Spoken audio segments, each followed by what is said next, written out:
So CTCL is a very rare disease. So on average, there are about 6 cases per million per year. So the challenge is really the rarity. And of course, pathologists are trained in diagnosing this disease, but still it's best to have pathologists who are specifically trained in hematopathology and more so specifically trained in cutaneous T-cell lymphoma, just because there can be so many lookalikes in benign skin disorders, and the diagnosis is not always clear.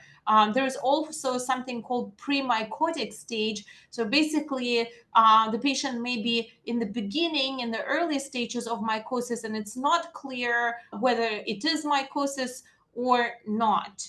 There are also several components of the assessment that need to be done. The biopsy has to be done correctly. We have to look at some molecular studies.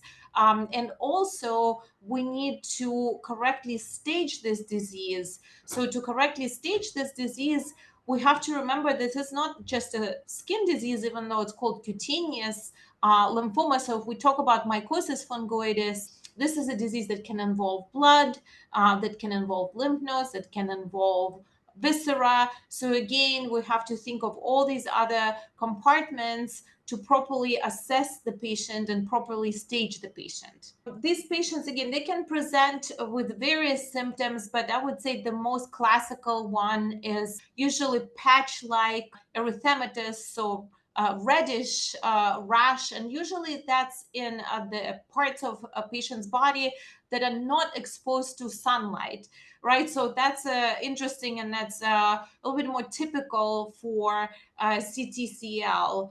And patients may have pruritus, so itching at the lesion site as well. And these lesions can stay stable, so they can stay in the same location, or they can be growing and expanding. So if the clinician is treating the patient, and the usual sequence is first, this patients are thought to have fungus, so they're given an antifungal cream. Then they're thought to have an allergy, and they may be given a steroid cream, but they're not improving. It's best to have the rash biopsied to rule out mycosis fungoides. But of course, there are many other presentations, because again, this is a highly heterogeneous disease, and the skin lesions can be presenting as patches, so flat, or as plaques, which are raised, or even tumors that have pretty significant thickness. Patients may or may not have lymphadenopathy. Patients may or may not have abnormality in blood counts. Sometimes in some patients, all you would see is hypopigmentation, so lack of color, or hyperpigmentation, so increase in pigmentation, because they are hypopigmented and hyperpigmented variants of this disease. Again, if these are patients who are persistently symptomatic and not responding to the regular kind of garden variety rash treatment sequence, it's best to biopsy the lesions and have an expert review to rule out CTCL.